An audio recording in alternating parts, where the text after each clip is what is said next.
Bom, então vamos lá, né? A gente vai falar agora de ventilação não invasiva, tá? É, apresentando aí um breve histórico, né, de como começou tudo, né? A gente tem aí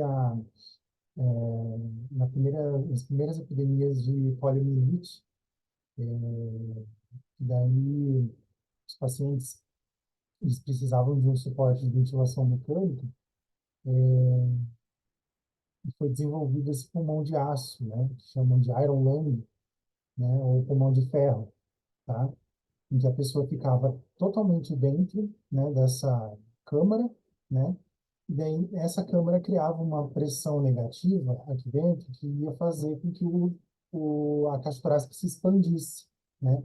Então ia criar uma pressão negativa e a pessoa que com a cabeça para fora estava acordada iria conseguir inspirar com mais facilidade, tá? Essa história aqui até se confunde com o surgimento, né, das UTIs, né, porque eles precisavam colocar a mesma quantidade de pessoas que estivessem com problemas semelhantes no mesmo lugar para facilitar o cuidado, tá?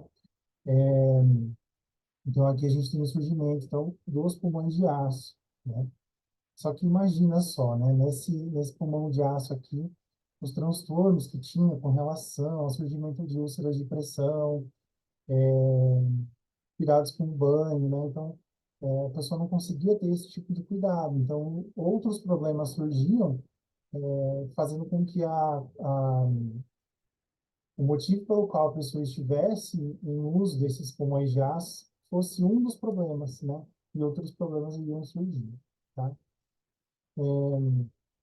Depois foi desenvolvido, né, um pulmão de aço portátil, né, em que só a região da caixa torácica ficaria com a presença do pulmão de aço, né, era criada uma pressão negativa e com isso a gente conseguia, então, fazer aí a expansão da caixa torácica, tá?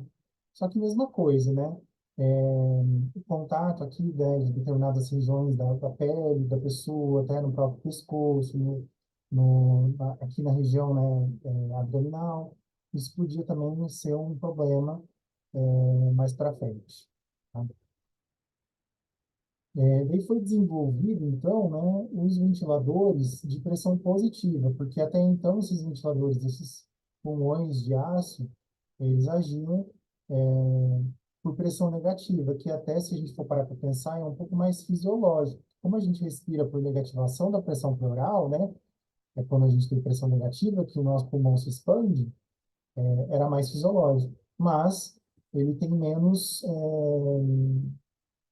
ele é mais difícil de ser manipulado, né? Então foi desenvolvido os ventiladores de pressão positiva. E esse daqui, o Bird Mark 7, é o primeiro ventilador de pressão positiva. Daí, a partir de 1967, que os estudos começaram a ser feitos, né? Mais estudos começaram a ser feitos.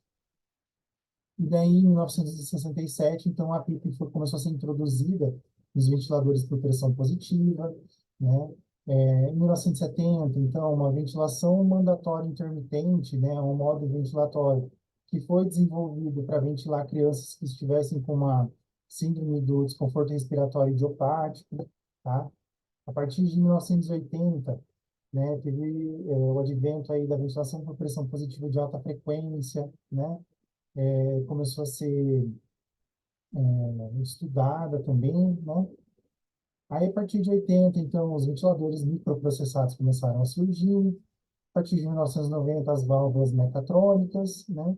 E de 2000 para cá, né, a evolução está na monitorização ventilatória, que é algo que nós, fisioterapeutas, fazemos muito, né?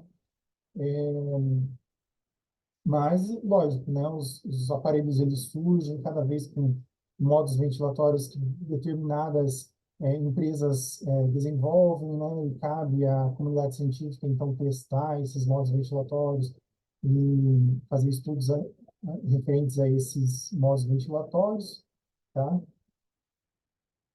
Bom, mas por que que a gente está falando de ventilação mecânica, né? A ventilação mecânica ela é introduzida em qualquer condição que vai afetar a atividade respiratória, né? tornando essa atividade inadequada, né? Sendo considerado, então, uma insuficiência respiratória aguda, tá? Então, um paciente que evolui para uma insuficiência respiratória aguda é um paciente candidato para ventilação mecânica. Repare que eu não estou falando aqui de ventilação mecânica invasiva ou não invasiva, tá? A gente tem que sempre identificar a insuficiência respiratória aguda, tá? Como que a gente consegue ver isso? Né? Por meio da gasometria arterial, se a gente vê lá uma PO2 abaixo de 60 milímetros de mercúrio, tá? É um indicativo aí de insuficiência respiratória, tá? Se a ventilação alveolar estiver inadequada, como, né? Se a PCO2, né, estiver acima de 50 milímetros de mercúrio, né? Se estiver inadequado, então também é uma forma da gente tentar identificar indícios de insuficiência respiratória, tá? O pH, né, tiver ácido abaixo de 7,25, né, se a gente tiver uma situação de acidose respiratória, tá? E também em situações com trabalho respiratório aumentado, ou seja, o paciente está com uma frequência respiratória acima de 35, está utilizando musculatura acessória, batimento de asa de nariz, né? São situações em que a gente observa que o paciente está entrando em uma insuficiência respiratória, tá? Só para deixar claro, tá? O que eu coloquei aqui entre parênteses é o normal, né? Que a PO2 tem que ser acima de 60 milímetros de mercúrio e que a PCO2 teria que ser abaixo de 50 milímetros de mercúrio. Quando não está acontecendo isso, né?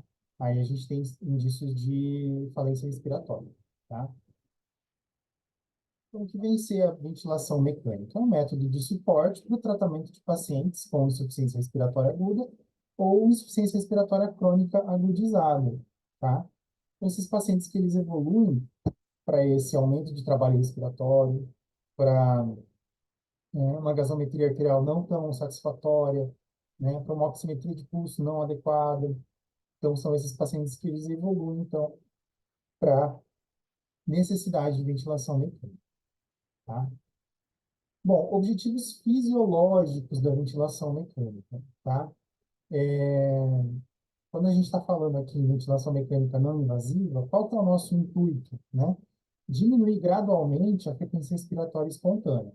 Bom, se a gente está pensando que o paciente está lá com uma frequência respiratória de 35 incursões por minuto ou maior que isso, é um sinal de que está sendo muito utilizado nossa musculatura.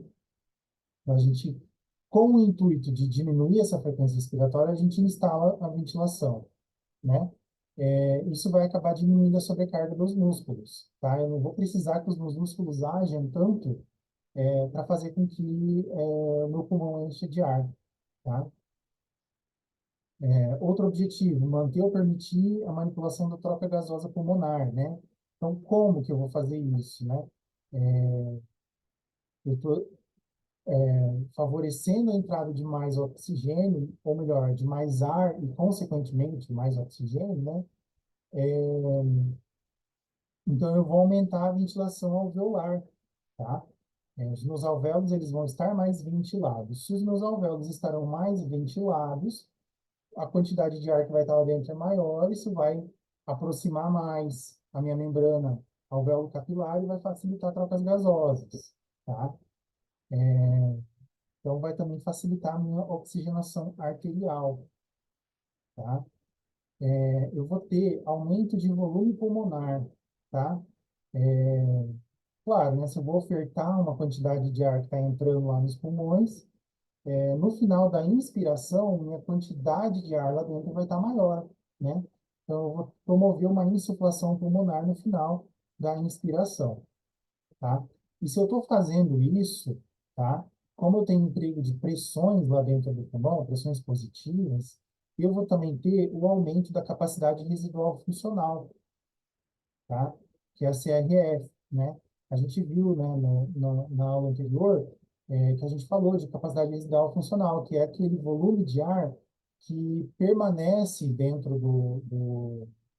dos pulmões, né, ao fim de uma expiração normal, né? A gente respira volume corrente, na hora que solta o volume corrente, a gente tem a capacidade residual funcional, tá? A gente consegue manter níveis adequados de capacidade residual funcional, tá? E também nós temos o aumento aqui, né, da ventilação colateral como um dos objetivos fisiológicos da ventilação mecânica, tá?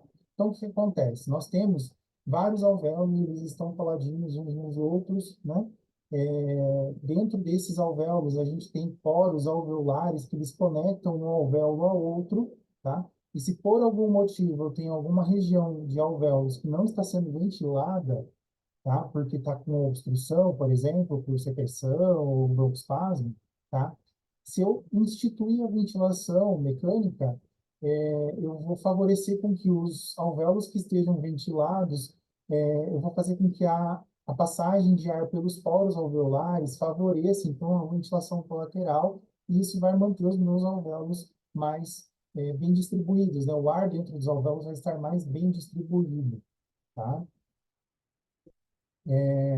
Como efeito fisiológico também, a gente tem a reabsorção da água extravascular pulmonar, tá? Então, a água que está lá na região extravascular pulmonar, né, está no interstício, né? A gente consegue favorecer com que ela seja reabsorvida e volte para o sistema vascular, tá? E também como um objetivo fisiológico aí, vai diminuir o retorno venoso ao coração, tá? Se eu tenho uma diminuição do retorno venoso, a gente vai ter uma diminuição também do trabalho cardíaco, tá? Porque vai diminuir o débito cardíaco, tá? E isso é um efeito fisiológico também, porque vai fazer com que o coração trabalhe mais adequadamente, tá? Então, a ventilação mecânica, ela pode ser não invasiva ou invasiva, né? E o foco aqui da aula é a gente falar de VNI, né? Que é a ventilação não invasiva, né? E essa ventilação não invasiva é toda ventilação, né? É o suporte ventilatório aí que a gente oferece ao paciente sem a presença de um tubo endotraqueal ou uma cânula de traqueostomia, tá? Então, aqui, ó, né, é não invasivo. Então, a gente tem as diversas interfaces aqui, tá? Essa daqui sendo a mais comum, a que a gente mais consegue observar até lá no hospital, que é a máscara facial ou oronasal. Eu prefiro chamar de oronasal, porque ela cobre boca e nariz, tá? Nós também temos as máscaras que são as nasais, tá? Em que elas cobrem apenas o nariz, tá? As máscaras que a gente chama de total face, tá? Em que elas ficam, né, acopladas aí e todo o rosto da pessoa fica acoplado, então a ventilação mecânica, tá? E também nós temos esses modelos, né, os capacetes ou helmets, né? Helmet em inglês é capacete, né? E essa interface ganhou bastante destaque depois da Covid, né, da pandemia de Covid, tá? A gente vai falar sobre cada uma delas agora, tá? Bom, a máscara nasal, né, relatadas pelos pacientes crônicos, elas são as mais confortáveis, tá? Então, aí a gente tem quem usa bastante isso, né? Pacientes que têm apneia obstrutiva do sono, que precisam utilizar a ventilação não invasiva para dormir, né? Então, eles acabam se beneficiando mais com esse tipo de interface, tá? Apresenta vantagens em relação às outras, né? E também desvantagem, né? Por ela ser uma máscara que é acoplada só no nariz, né? Ela possibilita que a pessoa fale, que a pessoa engula, tá? Então, às vezes, a pessoa pode até tomar um pouquinho da água, tá? Então, ela vai possibilitar isso, tá? Existe uma menor possibilidade de aspiração, tá? Então, às vezes, o paciente tem algum conteúdo gástrico, né? Ou melhor, conteúdo na boca, né? Alguma secreçãozinha na boca, excesso de saliva, enfim. Propriamente mesmo conteúdo gástrico, pode ser que ela broncoaspire, né? Nesses casos, existe menor possibilidade, porque como a pressão vai estar nas vias aéreas superiores e não na boca, né? Então, isso vai diminuir essa possibilidade de aspirar, tá? Em contrapartida, ou melhor, né, a, a, corroborando tudo isso, uma maior facilidade de expectoração, né? Então, a pessoa pode ser que tussa durante a terapia, deve ser mais fácil para ela soltar, né, o catarro, a secreção, né, vai conseguir expectorar melhor, tá? Ela causa menos aerofagia. O que que é a aerofagia, né? A aerofagia é quando você engole ar, né? E como a gente não tem uma interface na boca, né? O ar ele não vai ser enviado pela boca, então a possibilidade de você ingerir ar é menor, tá? E vai causar menos claustrofobia, porque às vezes a máscara, quando ela é acoplada tanto no nariz quanto na boca, ela pode dar uma sensação de sufocamento, né? E a pessoa pode ser claustrofóbica, então por isso essa máscara talvez seja um pouco melhor para esses pacientes, tá? Como desvantagens, então, a gente tem os vazamentos pela boca, tá? Porque se o paciente não ficar com a boca fechada, né? Se ele ficar com a boca aberta, o ar que vai estar entrando ali na via aérea, por meio da ventilação não invasiva, pode ser que ele escape pela boca, se ele deixar a boca aberta, tá? A adaptação ela é difícil em pacientes sem dentes, tá? Então, pacientes que usam prótese dentária, tiraram essa prótese, fica mais difícil, porque não tem, né, o apoio aqui da região em que os dentes ficam inseridos, né? Então, é mais difícil.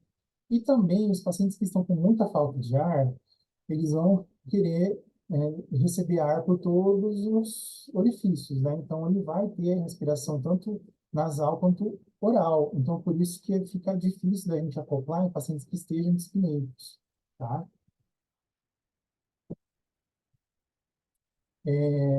Aqui a gente tem a máscara facial, né, ou a oronassal, né? Elas são as mais comuns em ambiente hospitalar. No nosso hospital lá, são essas as que a gente tem, tá? A grande vantagem delas é que ela impede o vazamento pela boca, tá? Se a gente for parar para pensar, né, pelo menos lá no hospital, a gente tem muitos pacientes que têm DPOC, que já tem um quadro respiratório instalado e que acabam fazendo respiração bucal. Então, talvez seja mais interessante a gente utilizar esse tipo de máscara aqui do que as outras, tá?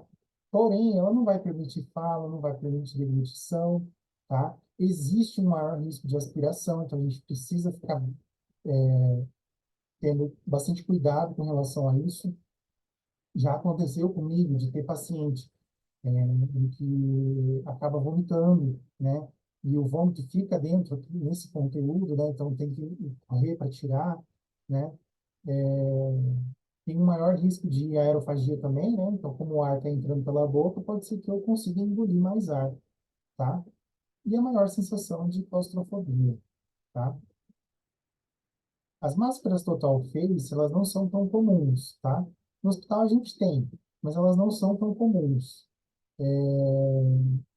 Além, né, do, além do ressecamento da conjuntiva,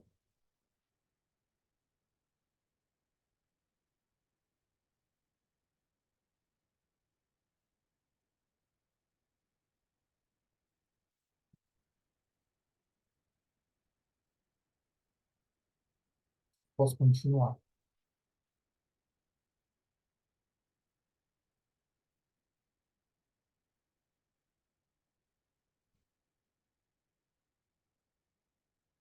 Passando por um pequeno problema técnico,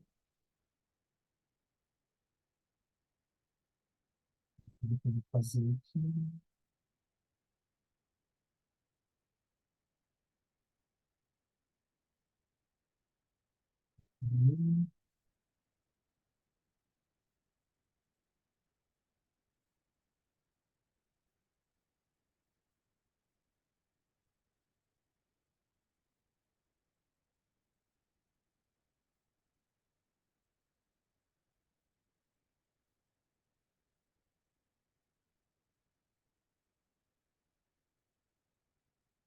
Aí, então vamos continuar, tá? Então, como eu tinha falado, né, ela pode gerar um ressecamento da conjuntiva, e também a gente pode ter lesões de pele pelo contato da máscara, tá? Então, se a gente for utilizar por tempo muito prolongado, pode ser que surjam lesões na pele, bem nessa região aqui onde a gente tem a contato ali da máscara com a pele, tá? Isso tanto para qualquer tipo, né, na verdade, de máscara dessas, né? A gente vai ter ali possibilidade de lesões de pele, dependendo da quantidade de tempo que a gente deixa o paciente em ventilação não invasiva, tá? Bom, e o Helmet, né? Esse aqui foi um paciente que a gente cuidou lá na UTI do hospital, né? Então, a gente aplicou aqui o Helmet. Nesse caso, então, a gente colocava, né, em um dos orifícios aqui, né, o ramo inspiratório e no outro o ramo expiratório, né? Aqui dentro produzir uma pressão que a gente modula, né? E o paciente vai respirar o ar que está ali nessa pressão, tá? Ela pode ser mantida por mais tempo, né? Por isso que na COVID foi bastante utilizada, porque às vezes os pacientes precisavam ficar em ventilação não invasiva por muito tempo, né? É, tem adaptação para beber água, tá? Então, aqui, ó, nesse orifício aqui, você poderia introduzir um canudinho e a pessoa podia tomar água, tá? Porém, né, como desvantagens, a gente tem o ressecamento de todas as mucosas aí, né? Tanto da conjuntiva dos olhos, quanto, né, de mucosas mesmo, tá? E também existe o barulho que o ar, né, vai mandando, o ar sendo mandado a pressões muito elevadas, acaba gerando um barulho que não era muito confortável para os pacientes, tá? Nesse helmet específico aqui, era uma estrutura mais frágil e era bem propensa para rasgar, tá? Então, era bem difícil da gente manipular, tá? A título de curiosidade, né? Essa daqui é uma máscara de mergulho que ficou bastante conhecida também como uma forma de adaptar aí, ventilação não invasiva, tá? A gente teve alguns no hospital também, mas a gente acabou não utilizando, tá? Qual que é a vantagem, né, principal da ventilação não invasiva em relação à ventilação invasiva, tá? Como vantagem, então, ela evita a intubação, tá? Eu até coloquei um asterisco aqui, porque a gente tem que tomar bastante cuidado, porque muitas vezes tem gente que usa a ventilação não invasiva, a VNI, para evitar uma intubação. Porém, de que adianta a gente ficar protelando uma intubação com ventilação não invasiva, sendo que a gente já sabe que o paciente vai ser intubado, tá? Então, teoricamente, vai evitar a intubação em algumas situações específicas, tá? Se a insuficiência respiratória for muito aguda, franca, for bem incapacitante mesmo, aí é indicado aí para intubação e ventilação mecânica invasiva, tá? Como outra vantagem aí da ventilação não invasiva, a gente preserva a função das vias aéreas superiores, tá? Qual que é a função das vias aéreas superiores, né? Quando a gente inspira, né, o nosso ar ele é condicionado, ele é aquecido, ele é umidificado, para chegar lá no pulmão, lá a nível alveolar, quentinho, com um vapor de água, né? E mais próximo aí da nossa temperatura corporal, tá? A gente tem, com a ventilação não invasiva, a gente tem, né, a manutenção desse funcionamento das vias aéreas superiores, tá? Flexibilidade para conectar e desconectar a interface, né? Então, é muito fácil, né? Então, normalmente a gente acaba indo lá, acopla a VNI, né? Se o paciente precisa ficar um período maior, a gente pode solicitar que alguém da equipe consiga, vá e faça a desconexão do material, da interface para o paciente, tá? Então, é mais fácil da gente manejar isso, né? Minimiza complicações relacionadas à ventilação mecânica invasiva, eu esqueci de colocar o I aqui, tá? Por quê? Quando a gente tem a ventilação mecânica invasiva, a gente tem um tubo na nossa garganta, é um procedimento invasivo, né? Isso pode gerar infecção, pode favorecer o surgimento de infecções pulmonares, né? Pneumonia associada à ventilação mecânica, né? Então, essas complicações seriam minimizadas com o emprego da ventilação não invasiva, tá? Diminui o risco de infecção pulmonar, como eu falei, né? Menor necessidade de sedação, né? Alguns pacientes, eles precisam ter uma sedaçãozinha ali durante a ventilação não invasiva, porque eles precisam ficar mais tranquilos, né? Isso é algo, inclusive, que a gente pode conversar, né, entre a equipe médica, né, para que durante, né, a terapia o paciente fique com alguma sedaçãozinha ali, tá? Preserva a falha de deglutição, né? Então, o paciente ele pode realizar por um determinado período, né? Retira, se alimenta, bebe água, né? Daí consegue acoplar de novo, né? De acordo com a necessidade, né? E também uma menor incidência de barotrauma. Traumas relacionados ao aumento de pressão brusca, né? Dentro dos pulmões que podem gerar esse trauma relacionado à pressão. Então, isso a gente reduzido, né, na ventilação não invasiva pelos próprios sistemas de defesa que a gente tem quando a gente está consciente, tá? Porém, a gente tem algumas desvantagens da ventilação não invasiva, né? Então, a correção das alterações gasométricas é mais lenta, né? Então, a gente não consegue ter um resultado muito rápido, afinal de contas, quem está controlando a ventilação é o paciente, né? Exige uma experiência, uma dedicação da equipe, né? Então, é importante que, quando a gente vai instaurar a ventilação não invasiva no paciente, não é só ir lá colocar e virar as costas e sair, né? A gente precisa ir lá, né? Olhar de tempos em tempos, ver se está tudo bem, né? Ver se precisa fazer algum ajuste, de valores, tá? Consequentemente, né, a gente precisa dedicar mais tempo ao paciente, isso acaba consumindo mais tempo para nós, né? Aí riscos de vômito e aspiração de conteúdo gástrico, como eu tinha comentado, né? O paciente pode vomitar e o conteúdo pode ficar ali, isso pode ser broncoaspirado, tá? O risco de aerofagia, ele também é uma desvantagem importante da VMI, isso pode fazer com que ocorra distensão abdominal, né? Então, se a gente tem uma distensão abdominal, começa a ficar mais difícil para respirar ainda, tá? A gente teve até um paciente na,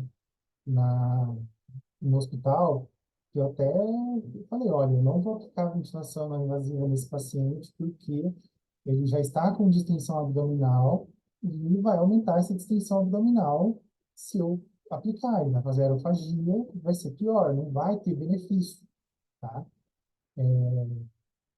Pode provocar ressecamento nasal, oral de conjuntiva, como eu falei antes, né? Exige a cooperação do paciente, né? É importantíssimo isso, tá? Até um adendo que eu vou fazer, né? Exige a cooperação do paciente no intuito também de você ter que explicar o procedimento para o paciente, né? Apontar o benefício, por que que ele vai fazer aquilo, é, em quanto tempo, o que ele tem que fazer enquanto ele estiver na ventilação, tá? Então, isso tudo precisa ser explicado e constitui de desvantagem, porque muitas vezes os pacientes eles não cooperam, tá? E se eles não cooperam, sabe, eu não quero fazer, eu não quero fazer, eu não quero fazer, né? Você coloca lá, ele vai lá e tira, então isso aí já é um fator para descontinuar a terapia, tá? E também pode provocar lesão de pele, né? Como eu tinha comentado. Normalmente, a gente acaba deixando os pacientes de 2 horas e meia na VMI, porque mais do que isso começa a fazer lesão de pele, tá? Então, por isso que a gente acaba tirando, tá? Quando os pacientes realmente necessitam, né, constantemente, aí a gente precisa reavaliar caso a caso, tá? Quais são as indicações, né, de VNI?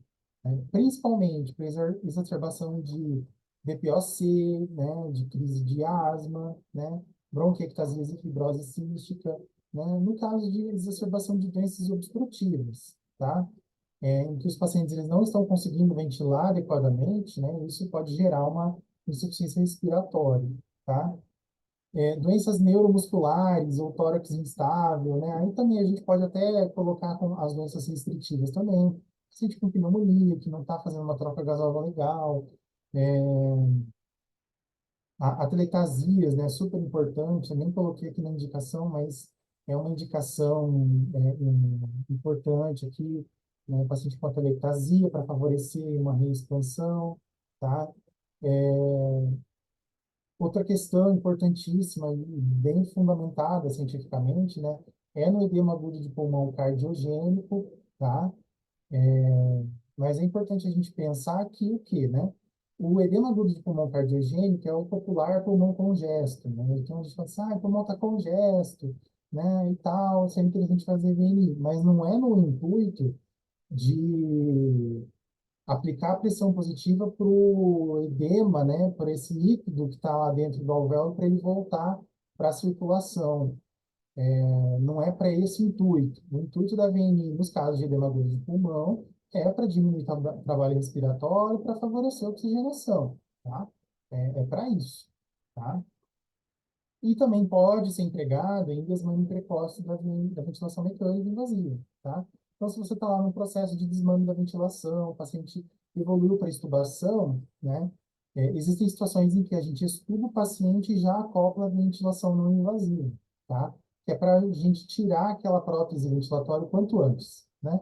Tirar aquela via aérea artificial o quanto antes para poder fazer, então, o desmame adequado da ventilação. Contraindicações da VNI, né? Nem tudo que reluz é ouro, nem tudo são flores, né? Então, se o paciente ele precisa de uma intubação de emergência, né? Se é um paciente que a gente sabe que vai evoluir para uma insuficiência respiratória franca, é, que vai ser entubado, não tem por que a gente ficar protelando com VNI, tá? Então, muitas vezes o paciente está lá em insuficiência respiratória, você pega e chega e avisa o médico, lá, ele está entrando em insuficiência respiratória. A VNI não está adiantando, então a gente vai precisar, né, ir para intubação, né? Então, é, se o paciente ele entra muito rápido nessa necessidade, então não é indicado a gente aplicar VNI, tá? Pacientes com parada respiratória, um rebaixamento do nível de consciência, lembra que a gente precisa ter a cooperação do paciente para fazer a VNI? Então, a gente precisa ter nível de consciência para o paciente, tá? Essas contraindicações seriam contraindicações absolutas, tá?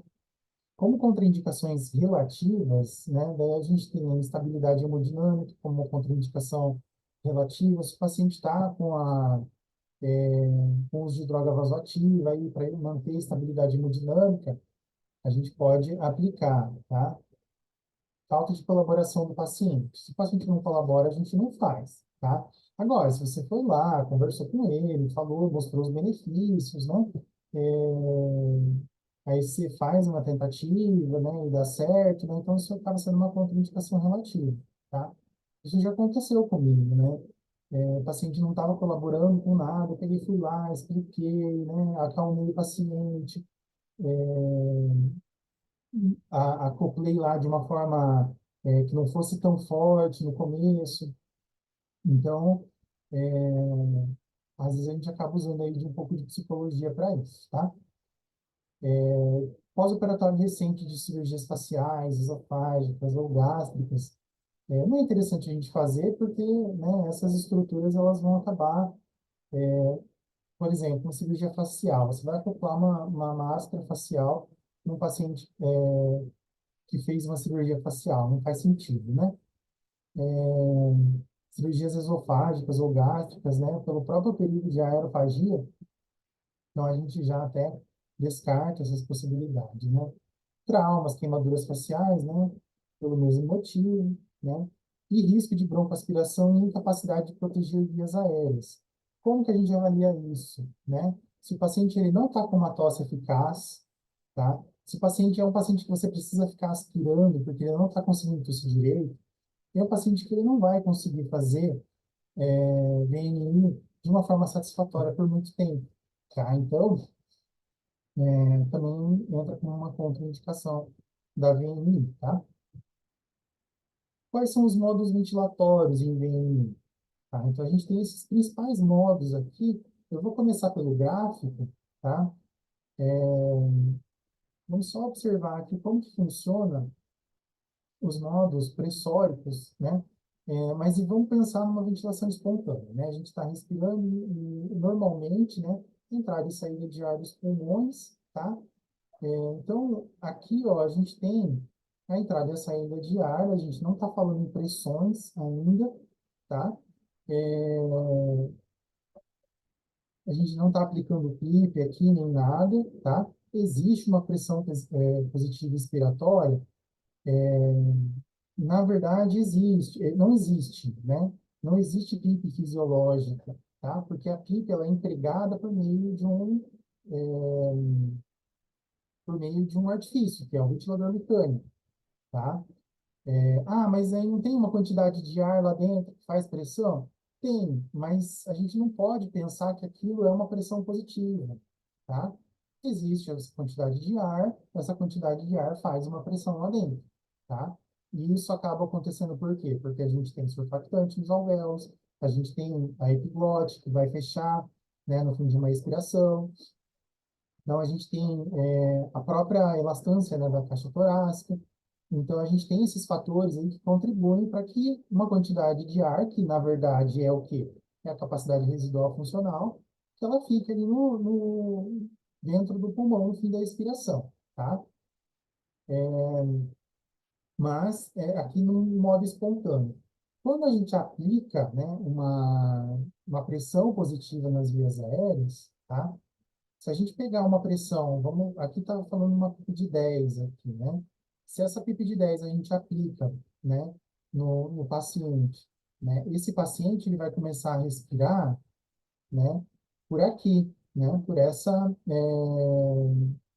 Vai começar a introduzir o ar lá dentro, mas vai ter uma quantidade de ar maior no final da expiração lá, né?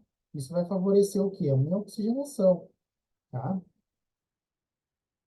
Esse é o modo CPAP, então é um modo que a gente tem uma pressão positiva contínua nas vias aéreas, tá? Mas ela não vai variar. E assim, a gente também tem modos ventilatórios, como o BIPAP ou o BILEVEL, né? Em que a gente tem um valor de pressão expiratória, tá? E a gente tem um valor de pressão inspiratória, tá? Então, a gente, por exemplo, aqui, né? Ó, vamos pensar que a IPAP aqui a gente marcou 22, tá?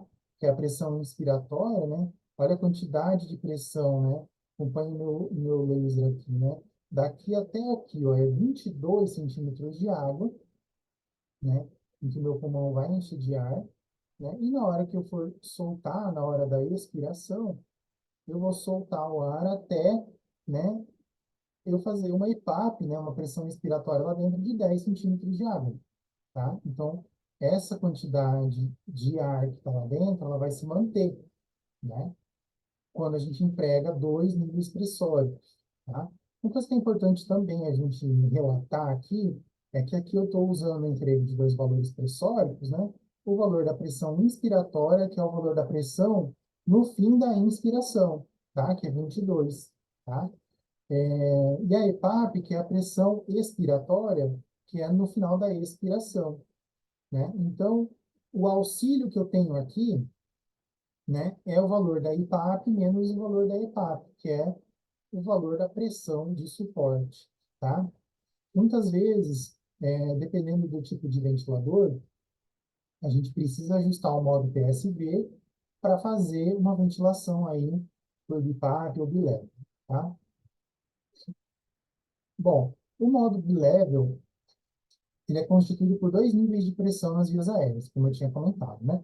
A IPAP e a EPAP, tá?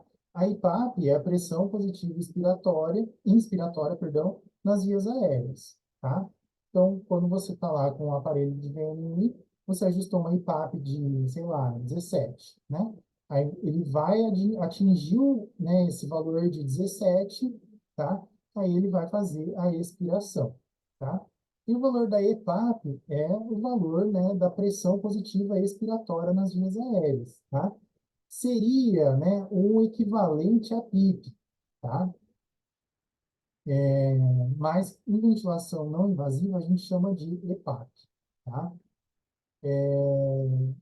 Tá, mas aí beleza, eu vou ajustar esses dois valores pressóricos, né? É, Como que eu vou ajustar esses dois valores, né? A EPAP a gente ajusta, né, no intuito de favorecer uma oxigenação melhor, tá? Então, se o paciente está saturando baixo, se o paciente não está tá com atelectasia, né, precisa manter os alvéolos abertos, a gente acaba ajustando uma EPAP maior, tá? Já a IPAP, a gente tem que ter em mente, né, um valor suficiente para atingir um volume corrente de 6 a 8 ml por quilo, do peso ideal, tá? Do peso ideal não, né? Do peso predito para o paciente daquela altura, né? De acordo com a altura, com o gênero do paciente, tá?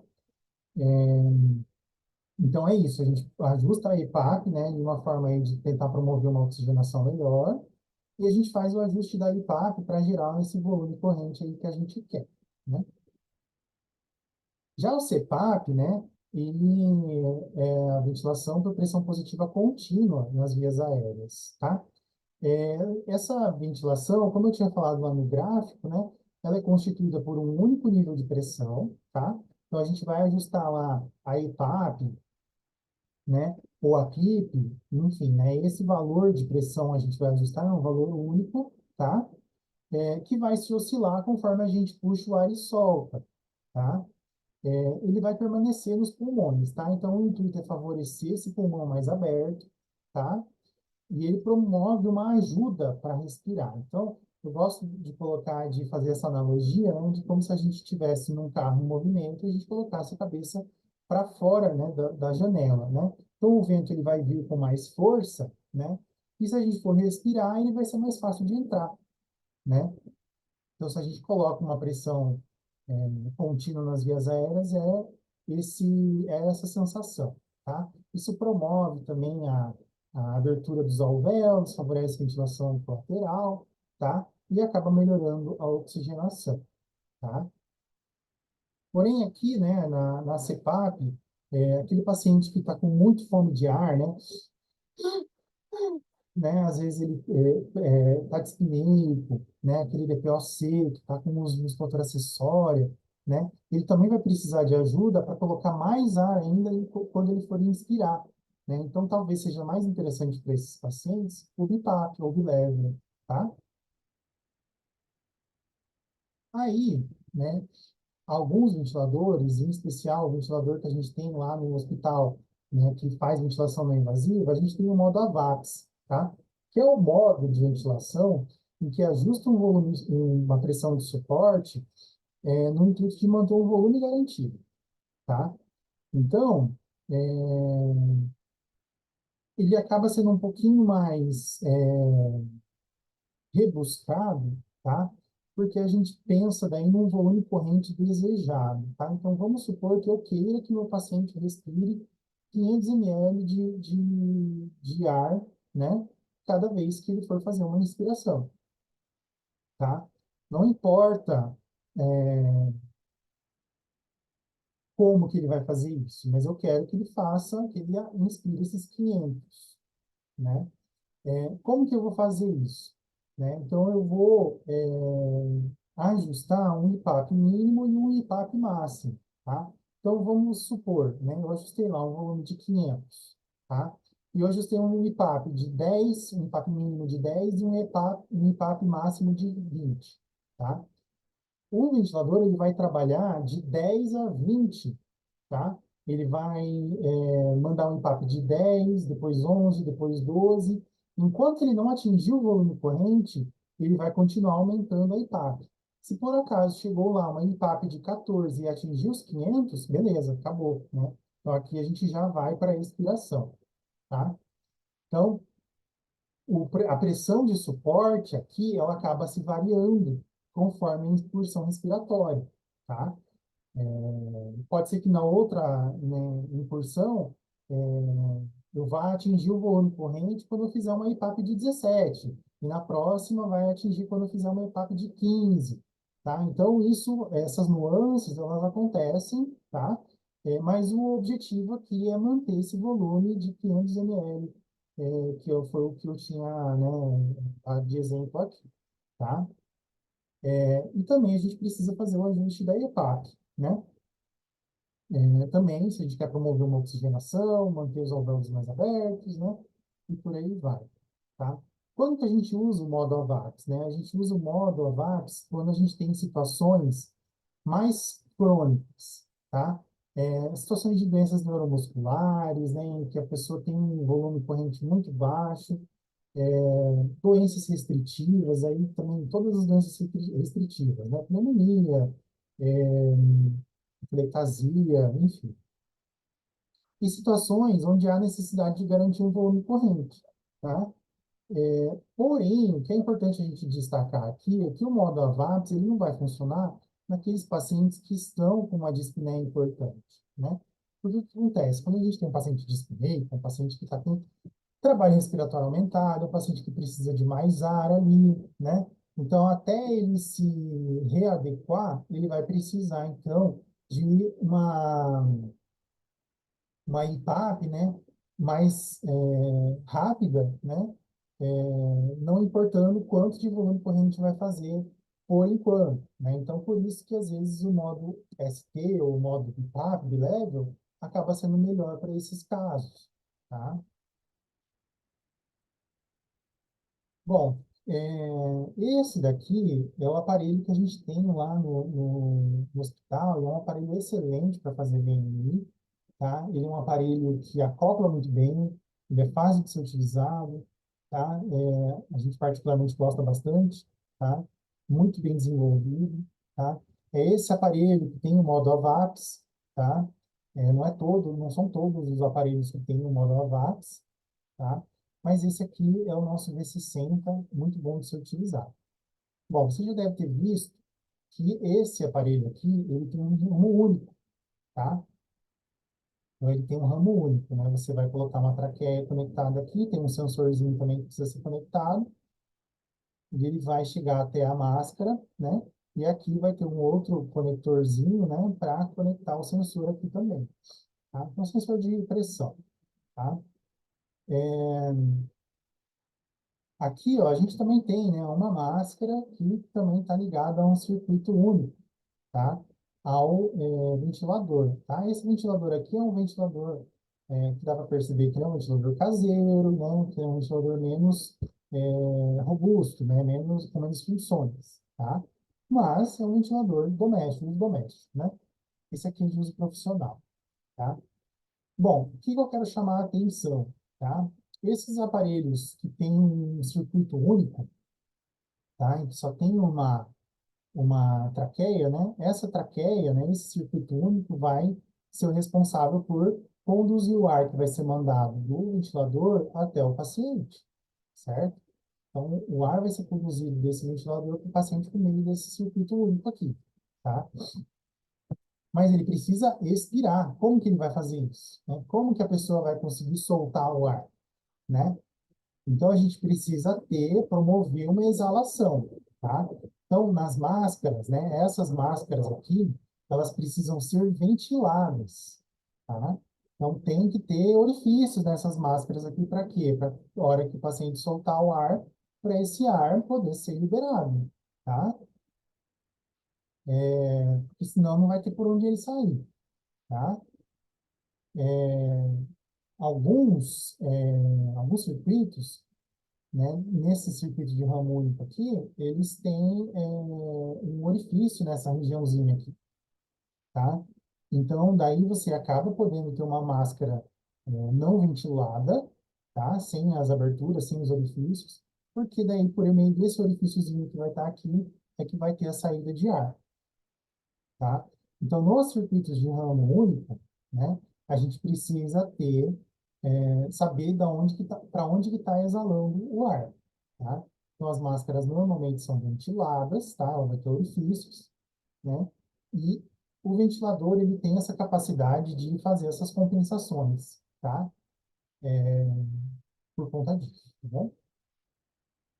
Já nos aparelhos de ramo duplo, né? Que são os aparelhos que a gente vê na UTI, né? De ventilação mecânica invasiva e tal. Dá para fazer ventilação não invasiva com eles? Com certeza, tá? Existe até o modo de ventilação não invasiva nos aparelhos, tá?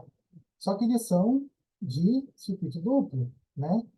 E se eles são de circuito duplo, significa que um ramo ele é inspiratório, ou seja, vai mandar ar do ventilador para o paciente, e na hora de soltar o ar, ele vai passar por uma válvula, pelo ramo expiratório, e vai ser exalado por meio dessa válvula exalatória.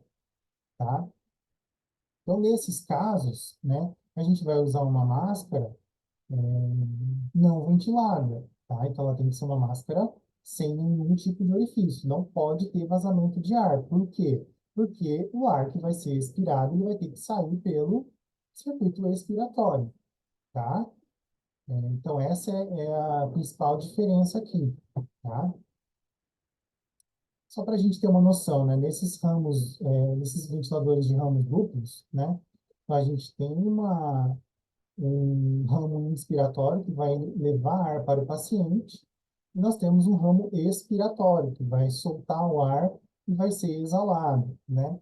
Nos ventiladores de ramo duplo, a gente precisa ter uma máscara que não é ventilada para que a quantidade de ar que o ventilador mandou seja semelhante à quantidade de ar que o paciente soltou, tá? Bom, que objetivos clínicos, então, né, só para a gente ressaltar aqui, né, a gente tem para ventilação não invasiva, né? Então, reverter a hipoxemia, tá? Reverter a acidose respiratória aguda, mas isso aqui ele é um pouco mais lento, tá? Seria até mais um objetivo da ventilação mecânica invasiva. Diminuir desconforto respiratório, prevenir ou reverter atelectasias, tá?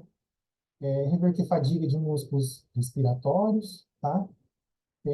Permitir sedação ou bloqueio muscular, aqui no caso de uma ventilação invasiva mesmo, diminuir o consumo sistêmico ou miocárdico de oxigênio, diminuir a pressão intracraniana e estabilizar a parede torácica. Eu acho que aqui foi um slide que eu acabei esquecendo de tirar, tá? Beleza, né? Então a gente vai acoplar essa ventilação não invasiva no paciente, tá? A gente foi lá, a gente explicou o procedimento para o paciente, né? A gente falou que ele vai ficar recebendo esse ar numa pressão maior por um período de tempo de 1 hora, 2 horas, né? A gente fala para ele também se ele quiser tomar água antes, né, ele toma água, mas durante o procedimento ele não vai conseguir tomar água. Que mais, né? A gente vai, eu acho que principalmente isso, né? E na hora de acoplar, ele vai precisar ficar com a boca fechada, tá? Para minimizar essa possibilidade de aerofagia, de extensão abdominal, tá? Então, a gente acoplou o paciente lá e a gente precisa monitorizar esse paciente constantemente à beira do leito, tá? Tem colegas que falam, olha, se eu vou aplicar a ventilação não invasiva no paciente, eu não vou atender outros pacientes. Eu vou, não necessariamente que eu fique lá dentro com o paciente o tempo inteiro, mas enquanto eles estiverem em ventilação não invasiva, eu fico dando o suporte, tá? Mas beleza, né? O que que a gente precisa monitorar? Né? A gente precisa monitorar os sinais vitais, principalmente, tá?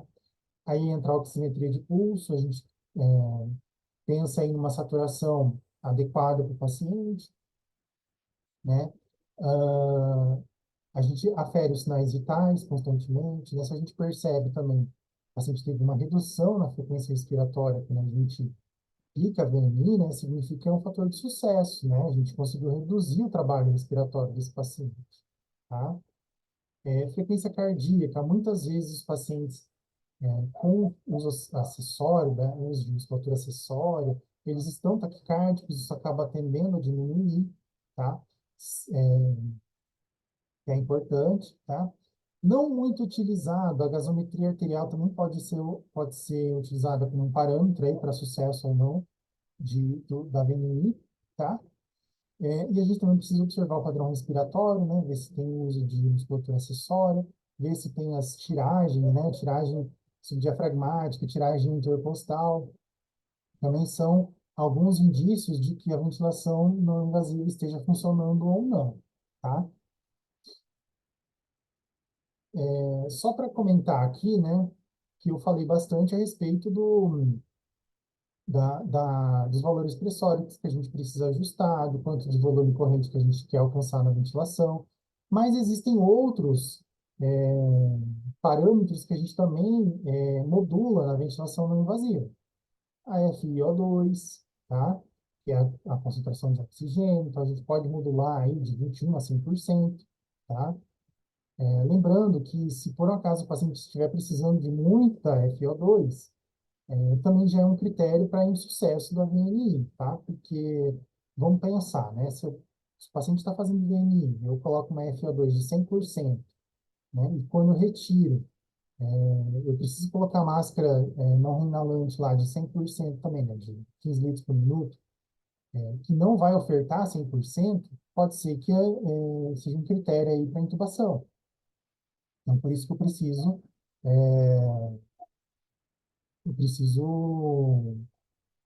me fugiu agora. Por isso que eu preciso ter um valor menor de FiO2, né? Se a gente precisar aumentar muito a FiO2 na ventilação não invasiva, já é um alerta aí que a gente precisa ter, tá? A gente também modula a frequência respiratória, né? Muitas vezes, se o paciente, a gente está precisando que ele está numa acidose respiratória, que ele precise respirar mais vezes, né? Fazer uma frequência respiratória maior, a gente pode ajustar uma frequência respiratória maior, tá? Não é o ideal, mas a gente pode fazer isso, tá? Tempo de subida, né, da pressão do EPAP para o IPAP, a gente pode fazer uma subida maior quando o paciente está com muito desconforto, ou pode fazer mais reduzido de acordo com a necessidade do paciente, tá? Então, são alguns dos parâmetros que a gente acaba modulando também quando a gente está fazendo a ventilação não invasiva, tá?